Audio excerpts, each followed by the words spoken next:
Good afternoon. How are you? My name is Diana, and my business is Painted by Diana. And today, I just want to put a quick tutorial together here for you guys on the Scruffy Brush. So the Scruffy brushes are part of our paint set, and I want to do a little bit of a demo for you so that you can see different ways of being able to use the Scruffy brushes when you get ready to start putting your pictures or your paintings together. The Scruffy brushes should come in a paint set. If not, you can buy them individually, but they are brushes that have shorter bristles. And the bristles, if you look at them, they're very full. So there's lots of bristles inside there. And they do have kind of an oval look to them. So you've got kind of a crazy brush here. This one is a 3/4 inch Scruffy brush. This is a 1/2 inch Scruffy brush. Once again, a little bit shorter bristles. Let me see if I can show you the comparison. So we've got, here's a regular flat brush, and you can see how the regular flat brush has the longer bristles, and these are short. So, and then we have little baby over here, and I don't know for sure what this one is. This may be, yeah, it's a 1/4 inch Scruffy. So we've got 3 different sizes here, and I'm going to kind of give a little bit of a demo here on how you use them. I'm going to be using the Folk Art multi-surface paint today. I've got some sap green, I've got some Persian blue, I've got some citrus green, and I've got some multi-surface white, and this is titanium white.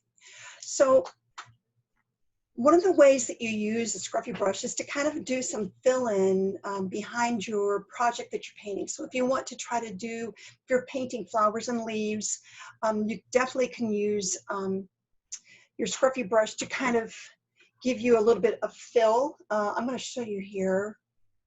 Let me see if I can do that real quick here. So you can see here where I've used the Scruffy brush to kind of give some like background texture and definition here. It almost looks like I've got some greenery back there in the background. So that's one good purpose for your Scruffy brush. Also, you can use Scruffy brushes to kind of give the image or the idea that you probably have some flowers on there. And you can see here, whoops, let me go this way.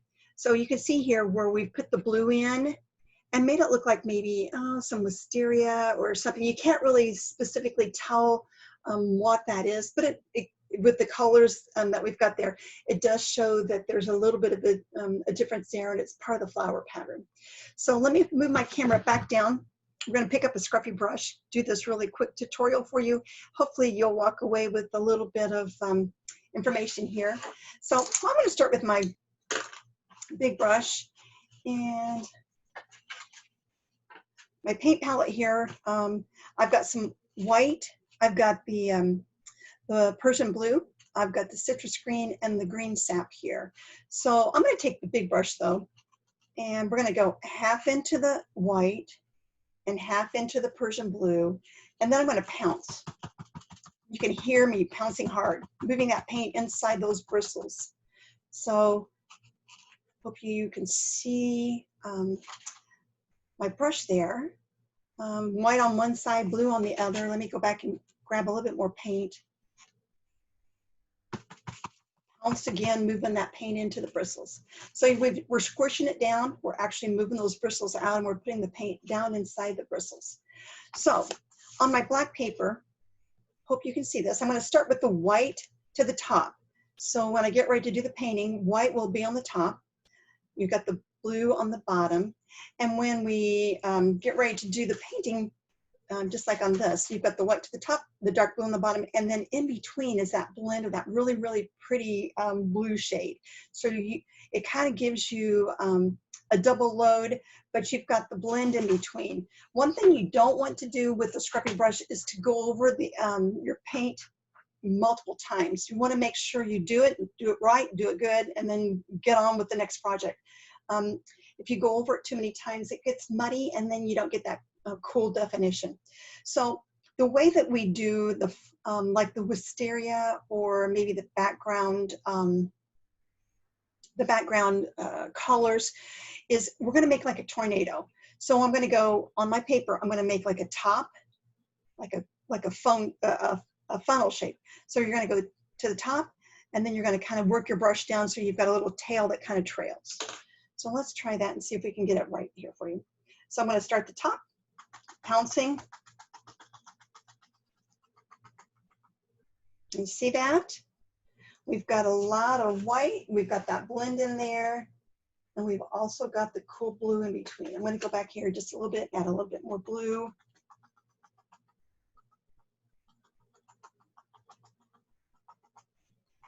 The one thing that you can also use your Scruffy Brush for, and I guess I hadn't really thought about this, but you can use your Scruffy Brush to make clouds.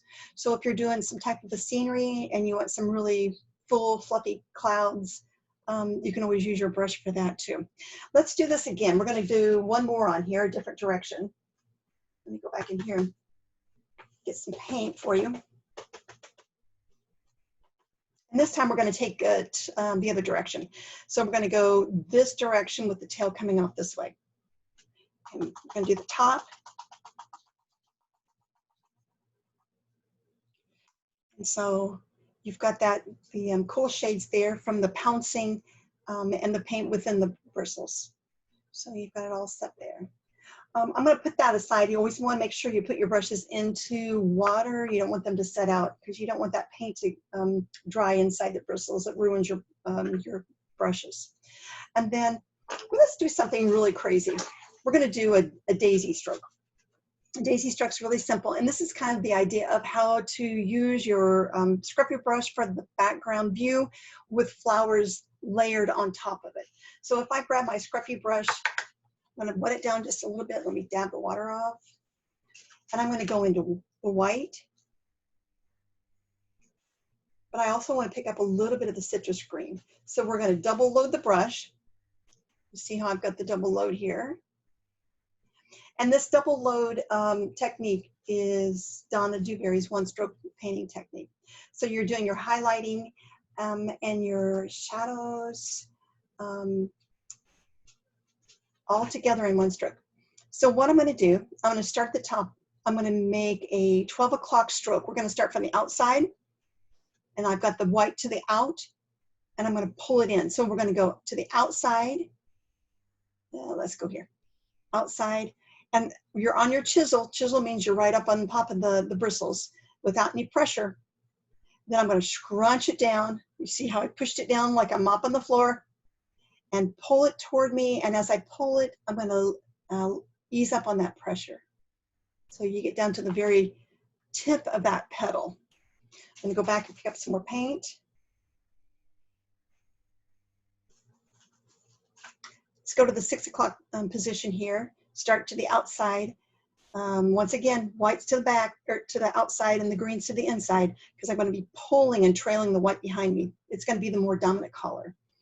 Start outside, no pressure, push down like I'm mopping the floor, and as I pull to the center, ease up, there we go. So you can see you've got the green in there. You've also, but the dominant colors should be the white. Okay, we've got those two done. Let me go to the outside again. Let's go to the 3 o'clock position. We've got the white to the outside again. I'm pulling it to the center, push down, pull it in and ease up. Outside, white, scrunch, and ease up. Let's go up here. We're going to start splitting these two sections. So outside here, I'm going to go to there, push down, pull in, and just drag those last few bristles across like you're pulling the petal into the center. Let's go this direction, scrunch, and pull in. Easy, easy, easy, easy till you get to those finals. All right. And then got a couple more petals to add here real quick. Let's go this direction. Actually, that leaf looks like it's a little bit shorter. Let's go back over here and let's get that a little bit larger. All right. Now let's go this direction. White to the outside, pulling it to the center. Let's go to the outside here on the next one. Split this one in two. Outside goes the white. Scrunch, pull it in, dragging the last few bristles. You can always go back in and add additional petals in here if you want.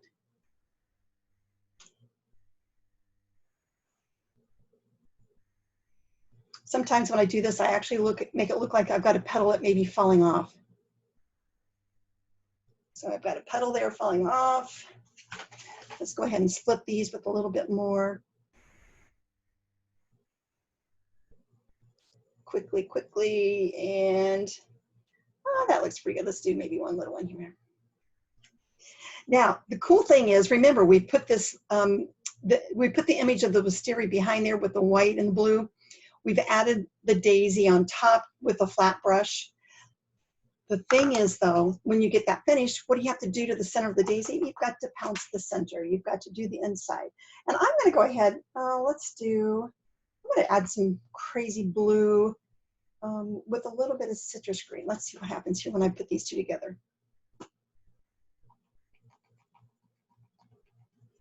Maybe a little bit more blue. You see I'm pouncing the center of the daisy, and you don't want to go way out because you want to make it look like those petals are just hanging on the inside there. One other thing I'm going to do, let's see if we can add a little bit, oops, add a little bit of white to the top so you know it looks like it's got a little bit more dimension.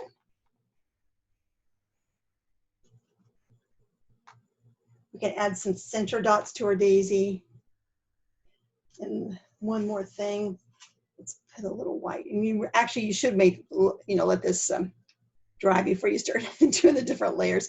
But I just want to hurry up and quickly get this completed here for you so you can get an idea of different ways to use the Scruffy. One other thing that you can use the Scruffy for, and let me put my little brush into the water here. Let's go to the middle one. This is our 1/2 inch. If you're doing a landscape, you want to make it look like you've got some bushes or shrubs, even some trees. If you're doing a landscape that's far off in the distance, you can always go in here. And you can grab your citrus green and your green sap. So I've got 2 different shades of green in here. See my brush, 1/2 and 1/2. And I'm going to put the light on top because remember, if you're looking at landscape and you're looking at shrubs, the sun should be hitting the top. So you want that top section lighter colored than the darker. So it's darker underneath, light on top. And then let's make a line of shrubs.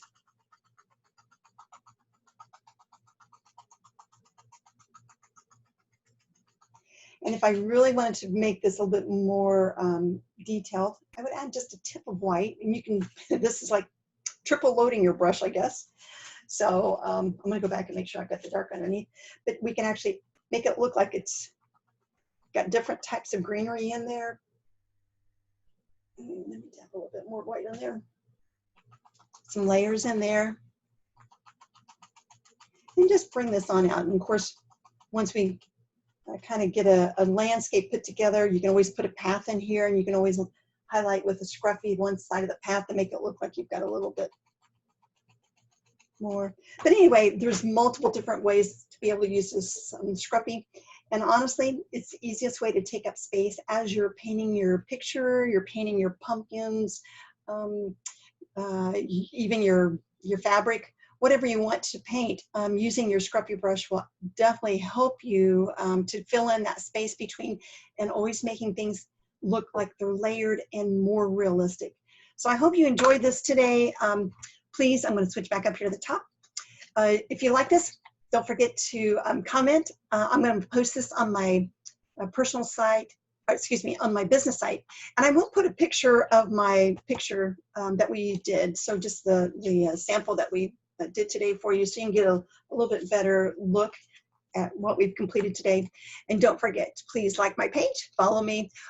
We will try to do some additional tutorials in the future.